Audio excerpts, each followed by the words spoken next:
Good morning বন্ধুরা, কেমন আছো তোমরা সবাই? আশা করি খুব ভালো আছো, আমিও ভালো আছি। মামুনির ঘর সংসার নতুন একটা ব্লগে তোমাদের সকলকে স্বাগত জানিয়ে শুরু করছি আজকের ব্লগটা। তো দেখো আমার বাসি কাজ সব হয়ে গেছে আর আমি স্নান করে দেখো ঘরের জন্য আমি এখন জলটা নিয়ে নিচ্ছি। তো চলো টাইম কল থেকে জলটা নিয়ে নিই আর তারপরে গিয়ে আমি রান্না করব। তো বন্ধুরা স্কিপ না করে পুরো ভিডিওটা দেখার জন্য তোমাদের কাছে আমার অনুরোধ রইল, প্লিজ পুরো ভিডিওটা দেখো, আশা করি তোমাদের ভালো লাগবে। আর আমার ভাতের জলটা বোস করানো হয়ে গেছে, জলটা গরম হয়ে গেলে আমি চালটা দিয়ে দেবো। তো বন্ধুরা এত বৃষ্টি পড়ছে যে কি বলবো। তো যাই হোক বন্ধুরা, চলো আমাদের তো ঘরের কাজ করতেই হবে, ঘরের কাজ না করলে আর কি করব বলো। তো যেরকম হোক কিছু করে কাজগুলো তো করতে হবে। তো বৃষ্টি পড়ছে তো সেই করে ঘরেই যা পাচ্ছি করছি, বাইরে কিছু কাজ হচ্ছে না। তো দেখো আমার জল নেওয়া হয়ে গেল। তো চলো এখন বোতলগুলো রেখে দিই। আর দেখো টাইম কল থেকে আমি চালটা ধুয়ে নিয়ে চলে এলাম, এদিকে চালটা দিয়ে দিচ্ছি। তো চলো চালটা দিয়ে দিয়ে কারেন্টটা চলে গেছে, সেই জন্য একটু অন্ধকার লাগছে। দেখো আজকে কারেন্টে চলে এসেছে। আবার ভাতে চলো এরকম ভাবে প্লাস্টিকের মধ্যে বেঁধে পরে সিদ্ধ হতে দেবো। তো দেখো দিয়ে দিচ্ছি আমি ভাতের মধ্যে। তো ভাতটা ফুটছে, ডিমগুলো সিদ্ধ হবে, সেই জন্য ওগুলো আমি দিয়ে দিলাম। আর এদিকে চলে এলাম গ্যাসের কাছে এসে পরে আমি দেখো এখানে পটলটাকে তেলে ভেজে নিচ্ছি। যে চলো পটলটা আমি ভাজি, তারপরে গিয়ে বাকি রান্নাগুলো করবো।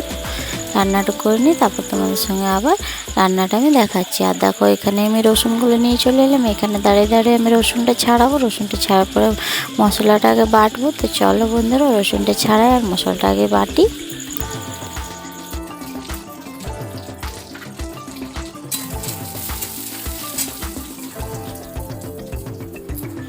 তো দেখো মশলা বাটবো বলছিলাম, তার আগে দেখছি ডিমগুলো সিদ্ধ হয়ে গেছে। তো চলো এখন আমি ভাতের থেকে ডিমগুলো সব বার করব আর ডিমগুলো ঠান্ডা হতে রেখে দেবো, কারণ তোমার গরম থাকলে না ছাড়াতে কষ্ট হবে, সেই জন্য চলো আমি এগুলো এখন দেখো চলে এসেছি আমি মশলা বাটতে। আর ওখানে তো বলছি যেহেতু বৃষ্টি পড়ছে সেই জন্য দেখো বারান্দার মধ্যে শিলনোড়াটা নিয়ে এসেছি আর এখানে আমি মশলা বাটছি। আর দেখো বাবু ওরা খেলা করছে, তার মধ্যে ঝাড়ু আর সব কিছু ফেলে দিচ্ছে, সব কিছু ওইসব নিয়ে ওরা খেলা করে। তো চলো মশলাটা আমি এখন বাটি আর তারপরে কি রান্না হলো তোমাদের সঙ্গে দেখাচ্ছি।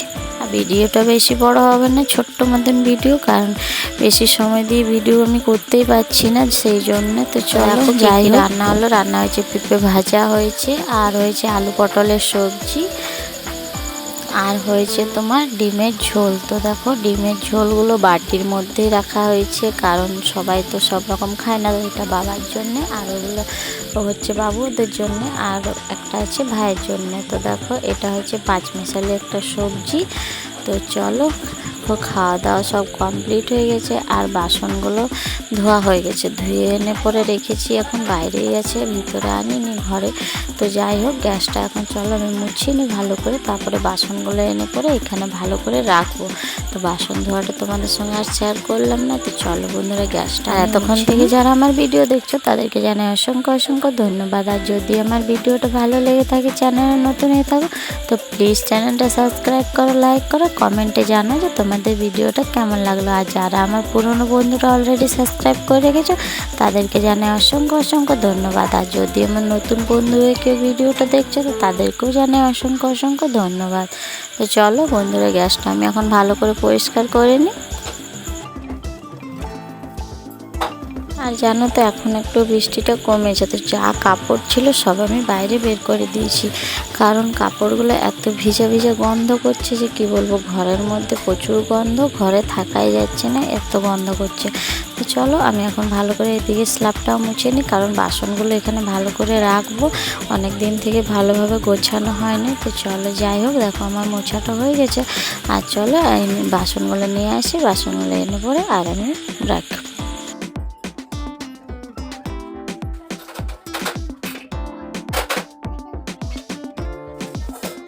দেখো আমি বাসনগুলো নিয়ে চলে এলাম, চলো বাসনগুলো এখন ভালো করে আমি এখানে পরিষ্কার করে রাখবো। আর দেখো জল আছে, জলগুলো একটা বাসনের মধ্যে নিয়ে নেবো, জলগুলো গিয়ে বাথরুমে ফেলে দেবো। আর যে বাসনগুলো আছে বড় বড় বাসনগুলো সেগুলো স্ল্যাপের মধ্যে রাখবো, আর যেগুলো ছোট বাসন বাটি, এই ডাবু, খুন্তি, গ্লাস এসব আমি ওই বাসনের ঝুড়ির মধ্যে রাখবো। তো চলো বাসনগুলো এখন ভালো করে আমি পরিষ্কার করে রাখি, এখানে দেখতেও ভালো লাগবে, অনেক দিন থেকে গোছানো হয়নি, সময় পাইনি ভালোভাবে গোছানোর জন্য, সেই জন্য গোছানো হয়নি। তো চলো বাসনগুলো আমি এখন গোছাই। দেখো কুকারের মধ্যে সব জলটা নিয়ে নিয়েছিলাম, বাথরুমে চলে গেলাম জলটা ফেলার জন্য। দেখো জলটা ফেলে নিয়ে চলে এলাম, আর আমি কুকারটা এখানে রেখে দিচ্ছি। আর এই গ্লাস বাটি যেগুলো আছে সেগুলো বাসনের ঝুড়িতে আমি রেখে দেবো। আর বাসনের ঝুড়িতে কিছু থালা আছে, সেই থালাগুলো এনে আমি এইখানে রেখে দেবো। তো চলো আমি এখন বাসনের ঝুড়ির থেকে থালাগুলো নিয়ে আসি, আর গ্লাস বাটি যেগুলো আছে সেগুলো আমি বাসনের ঝুড়িতে দিয়ে দিই। তো দেখো আমি নিয়ে চলে এলাম। কিছু আরও কড়াই ছিল, ছোট ছোট জাম বাটি ছিল, সেগুলো নিয়ে এলাম, আর থালাগুলো নিয়ে আসি।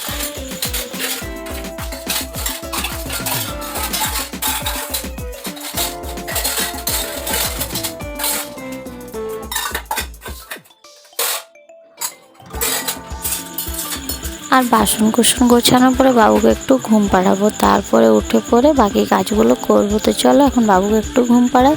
তো দেখো বাবুকে একটু ঘুম পাড়িয়েছিলাম, আর আমি একটু রেস্ট নিয়েছিলাম, আর চুল আঁচড়ে হাত পা ধুয়ে চলে এলাম আবার রান্নাঘরে এসে দেখো রুটিটা করে নেবো। আটাটা মাখা আছে, আটাটা যা মেখে দিয়েছিল। তো চলো আমি রুটিটা করে নিই, আর তারপরে আবার মায়ের জন্য চা করবো। চলো রুটিটা করি। রুটির সঙ্গে সেরকম কিছু সবজি হবে না, কারণ ডিম আছে, তো ডিম ভাজা হবে আর রুটি হবে। দুপুরেও ডিম রান্না হয়েছিল, আর রাত্রে এখন ডিম ভাজা দিয়েই রুটি খাওয়া হবে। একটু যদি পারি তো আলু ভাজবো, আর বাকি সবাই ডিম ভাজা দিয়েই রুটি খাবে। তো চলো রুটিটা করে নিই।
দেখো একটা একটা রুটি করলে না রুটিটা ভালো শেকায়। তো দেখো রুটিটা ফুলছিল, ফুলতে ফুলতে আবার মাঝটা না ফুটো হয়ে গেল, সেই জন্য দেখো আর ফুললো না। তো যাই হোক বন্ধুরা, দেখো আমার রুটিটা করা হয়ে গেছে। রুটিটা এখন আমি ভালো করে এই গামলার মধ্যে রেখে দেবো, আর ঢাকা দিয়ে দেবো। হটপটে রাখি না, কারণ হটপটে রাখলে না রুটিটা ভিজে যায়, কারণ অনেকটাই আগে রুটি করি সেই জন্য। তো চলো রুটিটা এখন আমি রাখি এই গামলার মধ্যে। বন্ধুরা ভিডিওটা আর বেশি বড় করছি না, এখানে শেষ করছি। দেখা হবে আবার পরের ভিডিওতে। সবাই ভালো থাকো, সুস্থ থাকো।